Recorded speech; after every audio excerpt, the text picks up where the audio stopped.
Você já se inscreveu no canal Espiritismo Cast? Não esqueça de ativar o sininho e todas as notificações. Assim te informaremos quando houver novos vídeos. E ajude a manter este trabalho voluntário, clicando em Seja Membro.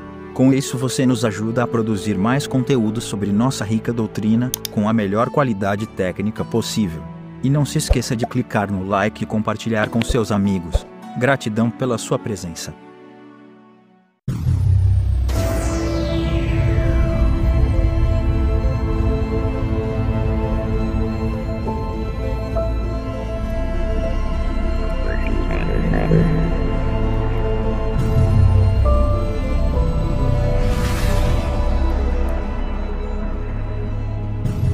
Olá meus amigos, minhas amigas, como é que vocês estão? Sejam bem-vindos a mais um estudo, mais um episódio, onde estamos estudando uma obra fundamental do nosso querido Allan Kardec e do Espiritismo, obviamente, a Gênese, os milagres e as predições segundo o Espiritismo. Hoje o encontro está fenomenal, ele vai ser um pouquinho maior, porque eu costumo não dividir os temas, né, do jeito que são apresentados e didaticamente preparados pelo nosso querido professor Rivail, ou Allan Kardec.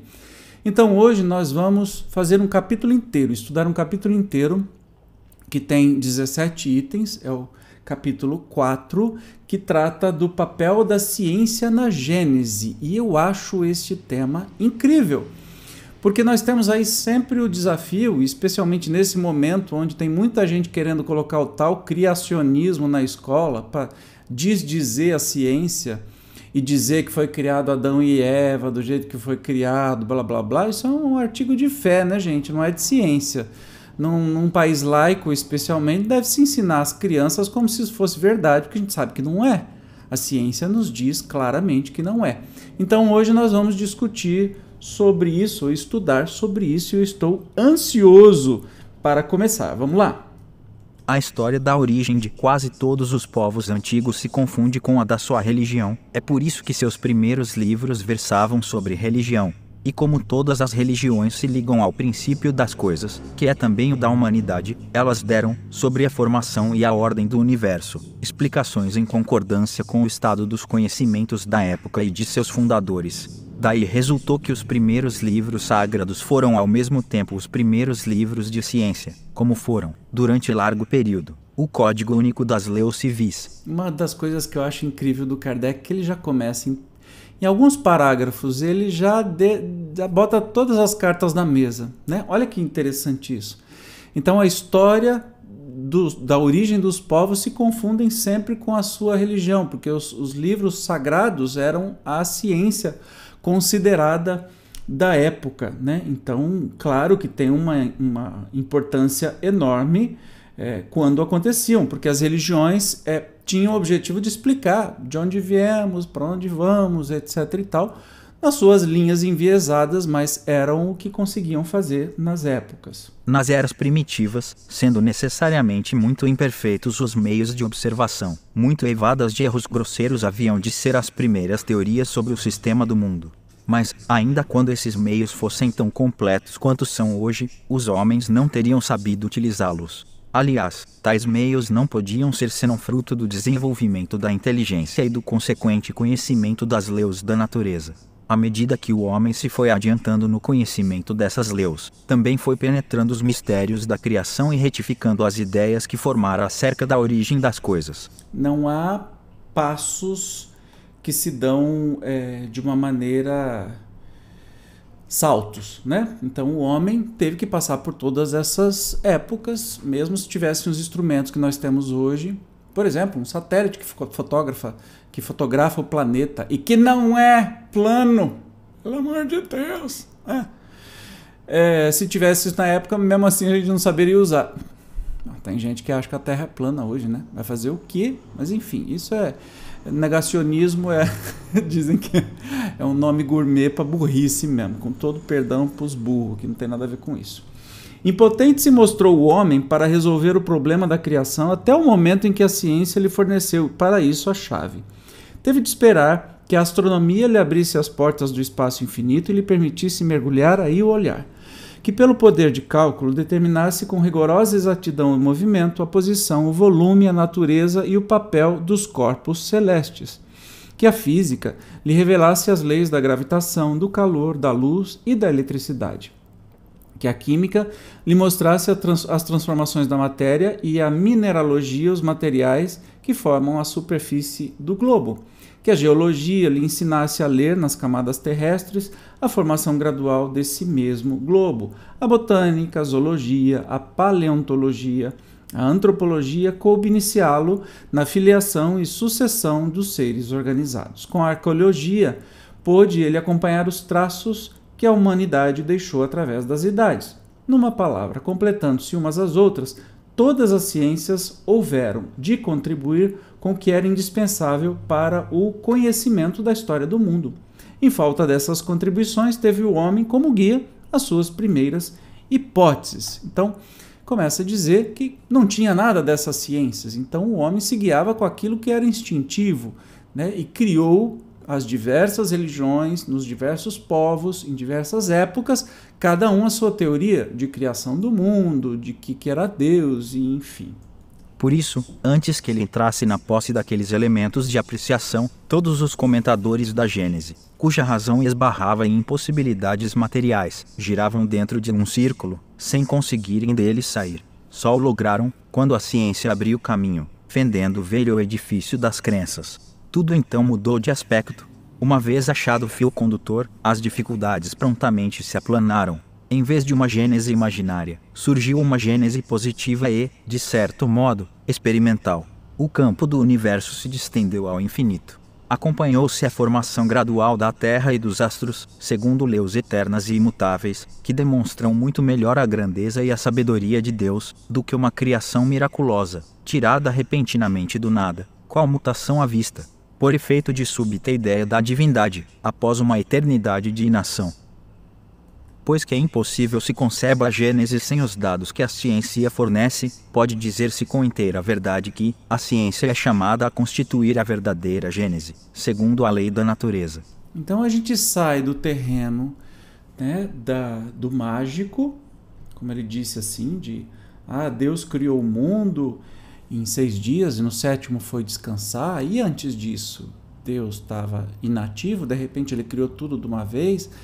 Nada faz muito sentido, a não ser naquela época que era uma tradição oral e depois foi escrita, era uma história contada, que criou Adão, criou Eva, que teve Caim e Abel, aí um matou o outro, eu nunca sei quem que mata quem, e aí fugiu para longe de Adão e Eva, porque estava com vergonha e matou seu irmão, e lá casou com não sei quem, constituiu em família. Oi? De onde apareceu esse não sei quem? Aí o povo tenta arrematar para dizer que a história é verdadeira, inventa umas lorotas de que não, porque na época então que o filho que matou o outro, aí teve o filho com a própria mãe. A história fica cada vez mais cabeluda. E, no entanto, é tão simples de entender que é uma alegoria criada para a época, como a historinha de Chapeuzinho Vermelho, né? Lembrando que a Bíblia, que é tão sagrada para tantas pessoas, é um livro histórico de um povo. Um povo. Não é palavra de Deus. Não é porque está escrito na Bíblia que aquilo é verdade. Vamos abrir os nossos olhos. Nós temos inteligência para isso. Temos que estudar história. Tem todas as ciências aí que contrariam a grande parte dos feitos da Bíblia, como, por exemplo, o dilúvio. É impossível ter havido o dilúvio, né? Para onde é que foi toda essa água? Veio de onde? Evaporou? Foi para o espaço? Entende? E quando você entende historicamente, ok, pode ter sido uma grande enchente que teve naquela época, que as pessoas acharam que isso era o mundo inteiro, mas que conhecimento de mundo que se tinha na época, né? Enquanto a gente não enxerga com a luz da ciência, tudo fica menor, né? Ilimitado. E o livro sagrado que era para os judeus, por exemplo, não era o mesmo livro sagrado para os orientais, nem para os africanos, nem para os ameríndios e tantos outros povos que têm as suas teorias de criação, e tudo bem por aí. O que não é tudo bem é a gente achar hoje e ficar acreditando piamente que existia um Adão e Eva e aquela história toda. Como moral, beleza. Assim como a gente sabe que nunca existiu o Chapeuzinho Vermelho nem o Lobo Mau. mas moralmente traz um ensinamento. Beleza, aprende o ensinamento, mas não acredito que aquilo é verdade. Por isso é tão absurdo você ter o criacionismo tentando ser implantado aqui no nosso país, que espero que não vire um evangelistão, né? Um país que ainda é laico, colocar na escola que as crianças acreditem neste relato da criação do universo de um povo e contrariar a ciência. Não faz sentido nenhum, né? Nossa democracia não pode deixar que isso aconteça. Mas vamos continuar aqui. No ponto a que chegou no século XIX, venceu a ciência todas as dificuldades do problema da Gênese. Não, de certo, mas não a contestar que destruiu, sem remissão, todos os erros capitais e lhe lançou os fundamentos essenciais sobre dados irrecusáveis. Os pontos ainda duvidosos não passam, a bem dizer, de questões de minúcias, que a sua solução, qualquer que venha a ser no futuro, não poderá prejudicar o conjunto. Ademais, malgrado os recursos que ela ha tido à sua disposição, faltou-lhe, até agora, um elemento importante, sem o qual jamais a obra poderia completar-se. De todas as Gêneses antigas, olha só, tem muitas, hein? A que mais se aproxima dos modernos dados científicos, apesar dos erros que contém, que são demonstrados até hoje, a evidência é incontestavelmente a de Moisés. Alguns desses erros são mesmo mais aparentes do que reais e provêm ou de falsa interpretação atribuída a certos termos cuja primitiva significação se perdeu ao passarem de língua em língua pela tradução, ou a acepção deles mudou com os costumes dos povos, ou também decorreram da forma alegórica peculiar ao estilo oriental que foi tomado ao pé da letra em vez de se lhe procurar o espírito, o significado mais fiel. A Bíblia, evidentemente, encerra fatos que a razão, desenvolvida pela ciência, não poderia hoje aceitar e outros que parecem estranhos e repugnantes, pois derivam de costumes que já não são os nossos. Mas, a par disso, haveria parcialidade em se não reconhecer que ela guarda grandes e belas coisas. A alegoria ocupa-lhe considerável espaço, ocultando sob o seu véu sublimes verdades, que se patenteiam, desde que se desce ao amago do pensamento, pois que logo desaparece o absurdo. Por que então não se lhe ergueu mais cedo o véu? De um lado, por falta de luzes que só a ciência e uma sã filosofia podiam fornecer e, de outro lado, pelo princípio da imutabilidade absoluta da fé, consequência de um respeito demasiado cego pela letra, ao qual a razão deveria se submeter, e, assim, pelo temor de comprometer a estrutura das crenças, erguidas sobre o sentido literal. Partindo tais crenças de um ponto primitivo, houve o receio de que, se rompesse o primeiro anel da cadeia, todas as malhas da rede acabassem separando-se. Eis porque, apesar de tudo, os olhos se fecharam, mas fechar os olhos ao perigo não é evitá-lo. Quando uma construção se inclina, não manda a prudência que se substituam imediatamente as pedras ruins por pedras boas, em vez de se esperar, pelo respeito que infunda a vetustez do edifício, que o mal se torne irremediável e que se faça preciso reconstruí-lo de cima a baixo. Então, vem trazer umas primeiras informações que acabei de falar, né? Que são coisas absurdas que tem na Bíblia, mas ele diz que essa Gênese de Moisés é que mais se aproxima da realidade. Mas tem muitas coisas que são o modo oriental de se contar, né? O modo... Agora eu esqueci o termo, gente. O modo poético de se contar, né? Que não é para levar ao pé da letra.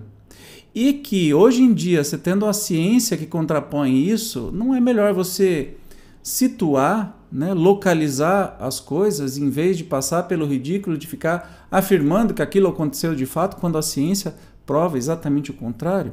Enfim, é o fenômeno do negacionismo que a gente está vivendo, né? Levando suas investigações às entranhas da terra e às profundezas dos céus, demonstrou a ciência, de maneira irrefragável, os erros da Gênese mosaica tomada ao pé da letra e a impossibilidade material de se terem as coisas passado como são ali textualmente referidas. Assim procedendo, a ciência desferiu fundo golpe nas crenças seculares. A fé ortodoxa ficou combalida, porque julgou que lhe tiravam a pedra fundamental.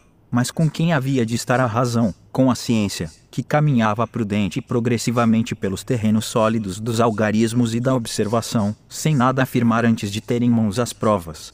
Ou com uma narrativa escrita quando faltavam absolutamente os meios de observação. No fim de contas, quem há de levar a melhor?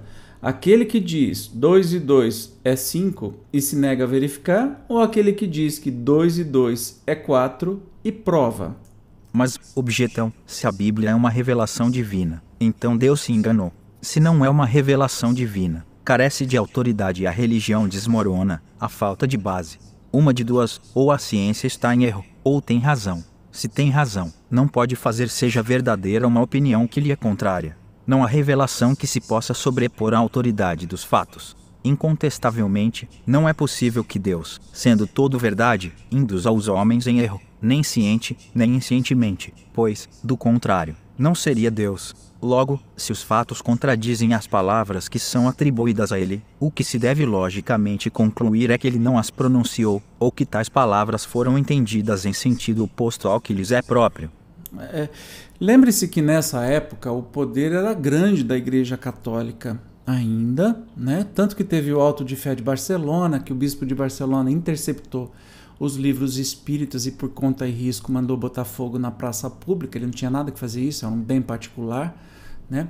Então, Kardec ainda está sendo muito sutil aí para dizer assim, olha, ou a ciência que prova e diz que 2 e 2 é 4, e a religião diz que 2 e 2 é 5 e não tem prova nenhuma, com quem que você fica, né? Ele está meio que pisando em ovos para não agredir a fé das pessoas. É o que deve ser feito sempre, né? A gente não está desrespeitando e sim levando as pessoas a concluírem. Eu sou um pouco mais desbocado e muito menos tátil ou delicado quanto Kardec. Mas, enfim, ele vem dizendo assim, olha, tá, então, se a ciência que prova, o 2 e 2 é 4, está dizendo uma coisa e a religião está dizendo outra, então, é Deus que estava mentindo na Bíblia? Ah, não, então quer dizer que a Bíblia não é a palavra de Deus. É um engano ou que foi interpretado de uma maneira diferente. Olha, ele é muito fofo, gente. Se, com semelhantes contradições, a religião sofre dano, a culpa não é da ciência, que não pode fazer que o que é deixe de ser, mas dos homens por haverem prematuramente estabelecido dogmas absolutos, de cujo prevalecimento é feito questão de vida ou de morte, sobre hipóteses suscetíveis de serem desmentidas pela experiência. Há coisas com cujo sacrifício temos de resignar-nos, bom ou mau grado nosso, quando não consigamos evitá-lo.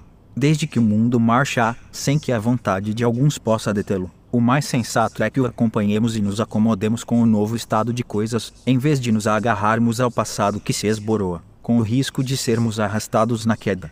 Então, o conselho sempre do Espiritismo de Kardec, que é progressista, e só fazendo um adendo assim, progressista é o contrário de conservador. Hoje nós estamos falando, a política do Brasil está muito esquisita, né? E que diz que conservador é aqueles que conservam o valor da tal família, né? E na verdade não é nada disso. Conservador é aquele que conserva o conhecimento e os seus valores e não admite nada de diferente, mesmo que seja descoberto.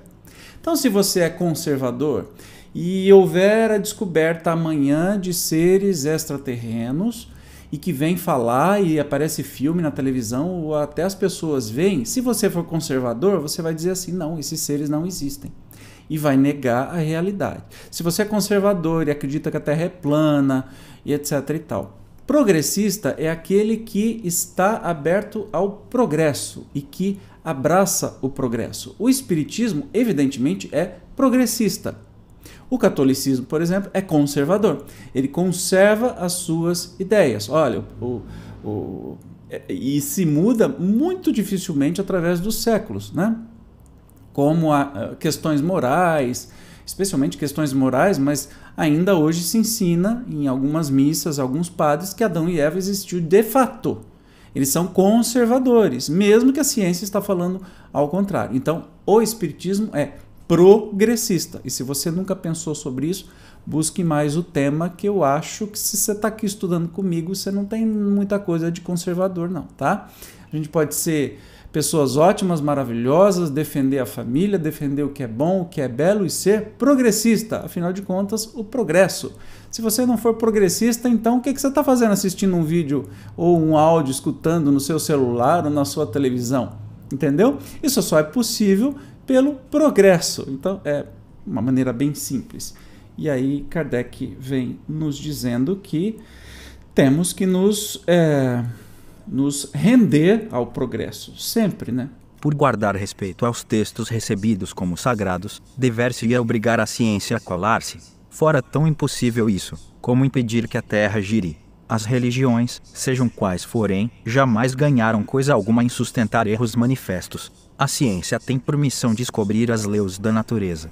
Ora, sendo essas leis obra de Deus, não podem ser contrárias a religiões que se baseiem na verdade. Lançar anatema ao progresso, por atentatório à religião, é lançá-lo à própria obra de Deus. É, ademais, trabalho inútil, porquanto nem todos os anátemas do mundo seriam capazes de obstar a que a ciência avance e a que a verdade abra caminho. Se a religião se nega a avançar com a ciência, esta avançará sozinha. Graças a Deus, né? Anátema é o antigo costume da Igreja Católica em excomungar quem pensava diferente ou falava alguma coisa que era contra os tais dogmas, que eram artigos de fé definidos numa reunião dos poderosos da igreja. Só isso. Não tinha nada a ver com Deus, né? Continuando. Somente as religiões estacionárias podem temer as descobertas da ciência, as quais só são funestas às que se deixam distanciar pelas ideias progressistas, imobilizando-se no absolutismo de suas crenças. Elas, em geral, fazem tão mesquinha a ideia da divindade, que não compreendem que assimilar as leis da natureza, que a ciência revela, é glorificar a Deus em suas obras. Na sua cegueira, porém, essas religiões preferem render homenagem ao espírito do mal, atribuindo-lhe essas leis. Uma religião que não estivesse, por nenhum ponto, em contradição com as leis da natureza, nada teria que temer do progresso e seria invulnerável. Olha que interessante, né? E as religiões ainda vão contra a ciência e dizem qualquer coisa que as contrariem, que isso é coisa do demônio. Que a gente sabe muito bem quem que é o demônio, né? E que você contrariar a ciência e afirmando uma coisa, né? Por exemplo, da criação genésica, né? Da gênese mosaica. Você contrariar que o mundo foi criado em 7 dias, na verdade você está sendo contra a grandiosidade de Deus, reduzindo ele a um conto de fadas. Então a religião que faz isso está reduzindo Deus. A ciência mostra a grandeza de Deus. E se a gente é progressista, a gente abraça a ciência. Porque a ciência ela é feita à custa de muito conhecimento, de muita gente, de compartilhamento de dados, de lógica, de experimentação, de observação. Não é o que um resolveu inventar e escrever e todo mundo acreditou. Entendeu? É muito mais confiável na ciência. E a ciência prova, comprova, contesta, apresenta dados, mostra, mede, olha, observa, né? E ainda a gente, infelizmente, no mundo ainda tem as religiões que contestam a ciência e que atrasam o caminho da humanidade, atrasam moralmente, fisicamente, espiritualmente o caminho. Então, hoje em dia, eu sou capaz de dizer que a religião ela está aprisionando e estacionando o ser humano. A religiosidade é diferente, ou a espiritualidade, ou seja, a questão de experimentar Deus, né? A religião, com esses dogmas, essas travas, seja ela qual for, ela está atrasando a humanidade absurdamente de se desenvolver cada vez mais, porque ela é contra o progresso, né? É curioso essa afronta que tem. Ela é contra o progresso, mas se utiliza das coisas inventadas e descobertas pela própria ciência que ela recusa, se utiliza dessas coisas. Entende? Então é meio dicotômico, é meio uma conversa de doido, mas enfim. A Gênese se divide em 2 partes, a história da formação do mundo material e da humanidade considerada em seu duplo princípio, corporal e espiritual. A ciência se tem limitado à pesquisa das leis que regem a matéria. No próprio homem, ela apenas é estudado o envoltório carnal. Por esse lado, chegou a inteirar-se, com exatidão, das partes principais do mecanismo do universo e do organismo humano. Assim, sobre esse ponto capital, pode completar a Gênese de Moisés e retificar-lhe as partes defeituosas. Mas a história do homem, considerado como ser espiritual, se prende a uma ordem especial de ideias, que não são do domínio da ciência propriamente dita e das quais, por este motivo, não tem ela feito objeto de suas investigações. A filosofia, a cujas atribuições pertence, de modo mais particular, esse gênero de estudos, apenas há formulado, sobre o ponto, sistemas contraditórios, que vão desde a mais pura espiritualidade, até a negação do princípio espiritual e mesmo de Deus, sem outras bases, afora as ideias pessoais de seus autores. Tem, pois, deixado sem decisão a questão, por falta de verificação suficiente. Vamos contextualizar historicamente, né? Havia na época do Kardec uma visão e dá para perceber que ele já tinha entendido para que lado queria a ciência, que a ciência queria provar as coisas e se afastar cada vez mais da religião.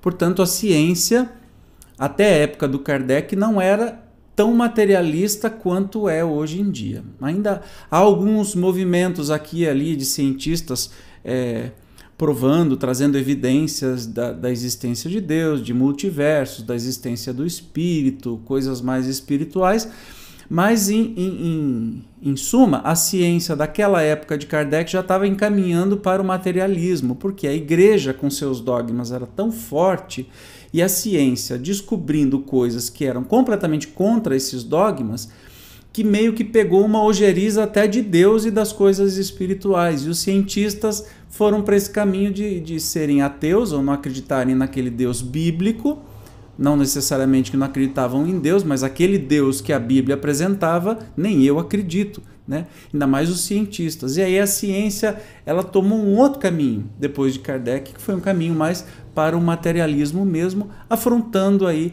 essas ideias erradas que traziam especificamente as religiões, mas a fé católica naquela época, né? Esta questão, no entanto, é a mais importante para o homem, por isso que envolve o problema do seu passado e do seu futuro. A do mundo material apenas indiretamente o afeta. O que lhe importa saber, antes de tudo, é de onde ele veio e para onde vai, se já viveu e se ainda viverá, qual a sorte que lhe está reservada. Sobre todos esses pontos, a ciência se conserva muda. A filosofia apenas emite opiniões que concluem em sentido diametralmente oposto, mas que, pelo menos, permitem-se discuta, o que faz com que muitas pessoas se lhe coloquem do lado, de preferência a seguirem a religião, que não discute. Interessante, entendeu?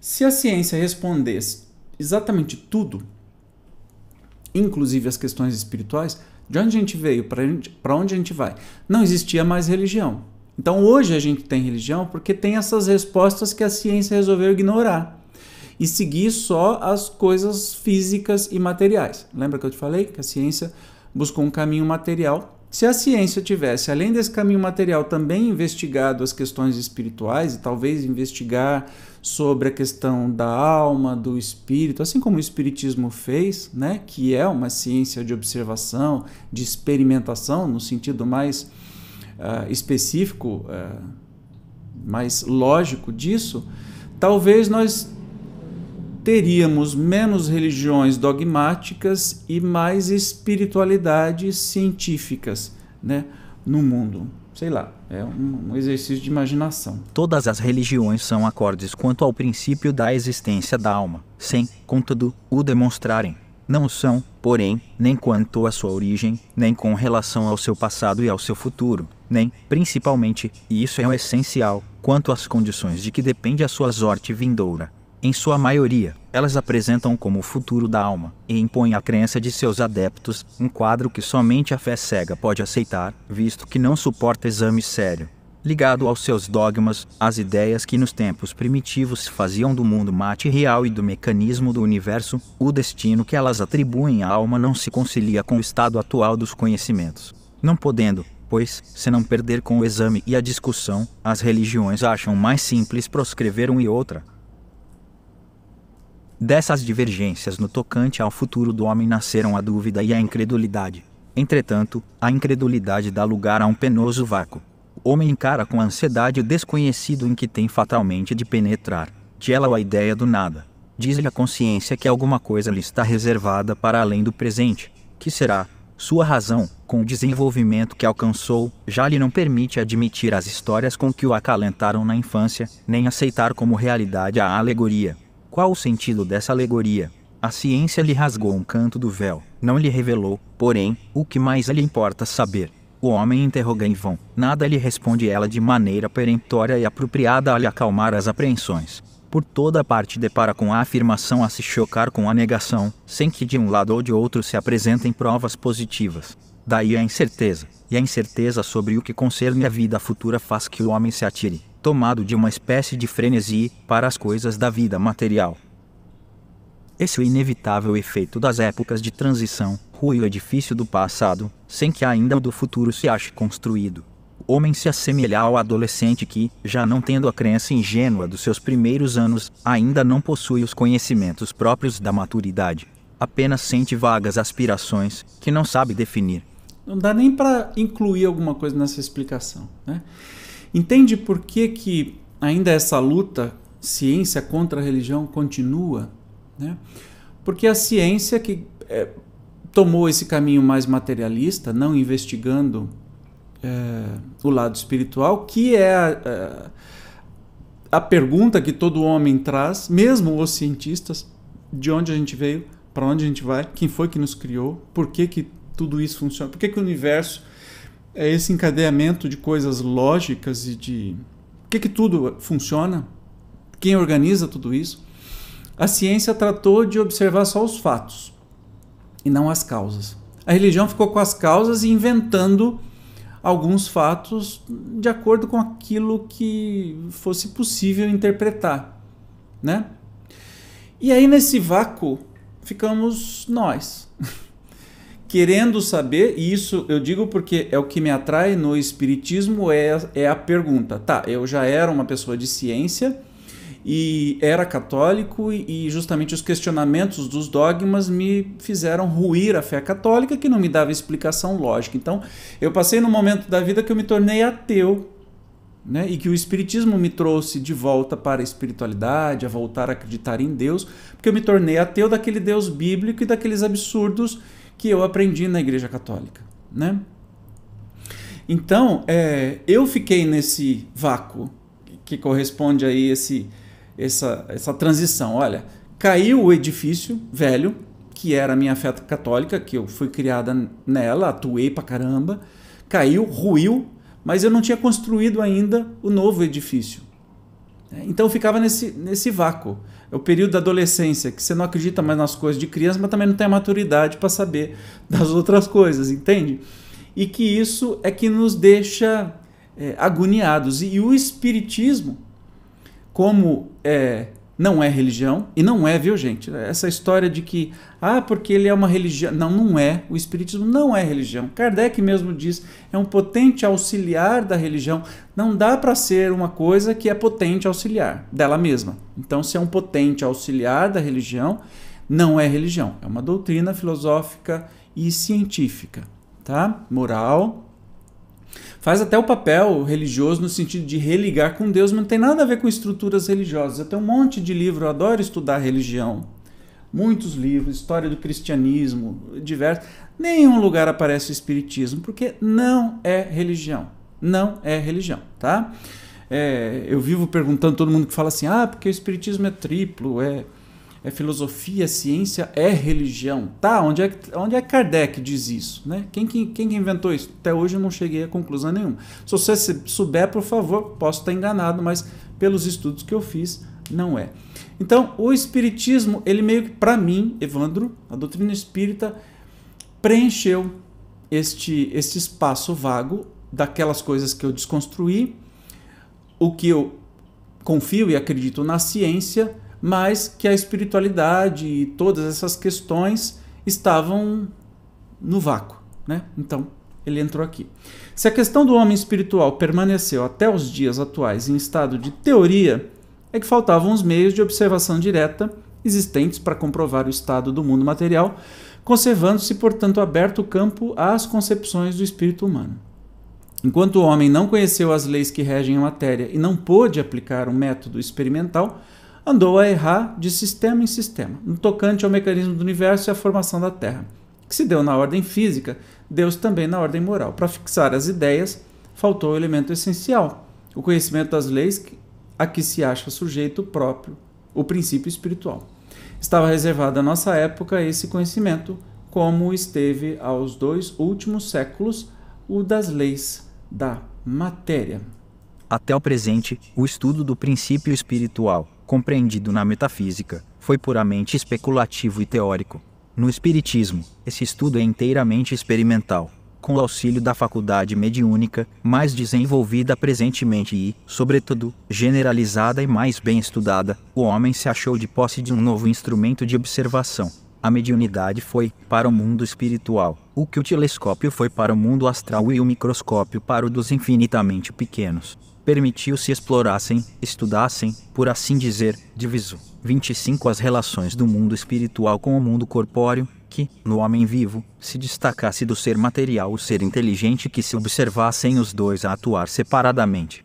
Uma vez estabelecidas relações com os habitantes do mundo espiritual, possível se tornou ao homem seguir a alma em sua marcha ascendente, em suas migrações, em suas transformações. Pode-se, enfim, estudar o elemento espiritual. Eis aí o de que careciam os anteriores comentadores da Gênese, para a compreenderem ele retifica-rem os erros. Estando o mundo espiritual e o mundo material em incessante contato, os dois são solidários um com o outro, ambos têm a sua parcela de ação na Gênese. Sem o conhecimento das leis que regem o primeiro, tão impossível seria constituir-se uma Gênese completa, quanto a um estatuário dar vida a uma estátua. Somente agora, conquanto nem a ciência material, nem a ciência espiritual hajam dito a última palavra, possui o homem os 2 elementos próprios a lançar luz sobre esse imenso problema. Eram-lhe absolutamente indispensáveis essas 2 chaves para chegar a uma solução, ainda que aproximativa. Não é lindo demais, gente? Lembremos que Kardec estava falando sobre isso em 1860, por aí. Olha que curioso, que visão o professor Rivel já tinha da ciência, da religião, dos dogmas e do que ia acontecer. Imagine hoje Kardec escrevendo o Espiritismo. Que coisa incrível seria, porque ele teria nas suas mãos, nessa época não havia quase nada da ciência ainda que a gente tem hoje, as provas, a tecnologia, não havia. E mesmo assim, olha que positivismo, olha que progressista, que visão progressista que Kardec sempre manteve e que bateu o olho e soube qual é o caminho, né? Soube identificar com caridade, em vez de pregar o pau, como a ciência fazia com a religião, pregava o pau na religião. A religião, vocês estão falando tudo ao contrário, vocês não valem nada. Kardec diz assim, olha, é a visão que o homem teve, mas ele não construiu o edifício novo que a ciência está fazendo, né? E a gente vê que a evolução se dá não aos saltos e nem de forma contínua. A gente vai melhorando, de repente a gente recua 10 anos em costumes, em conhecimento. Conhecimento não, mas em costumes e teimosia. Aí depois a gente evolui bastante, depois recua um pouquinho, né?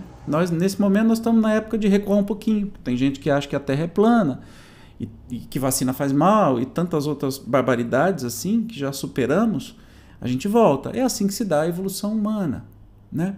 E Kardec conseguia enxergar isso com uma clareza absurda e nos traz aí, né? Então, o porquê que as religiões nos trazem uma gênese, uma criação do mundo, uma teoria de criação do mundo, que é tão contrária, tão diversa da criação comprovada pela ciência, né?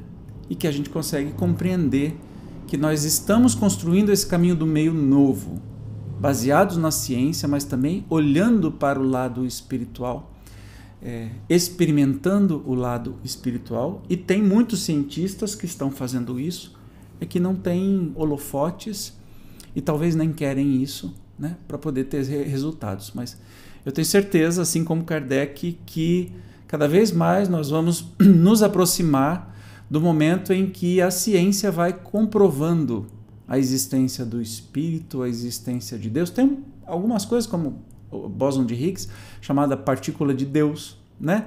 Tem muita coisa que a ciência chega e fala assim, bom, daqui para frente só Deus explica, porque e nem todo cientista é ateu hoje em dia. Não sei se você sabe, né? Ser cientista não significa que você tem que ser ateu. Você pode ser ateu bíblico. Esse até eu sou. Eu não acredito naquele Deus da Bíblia.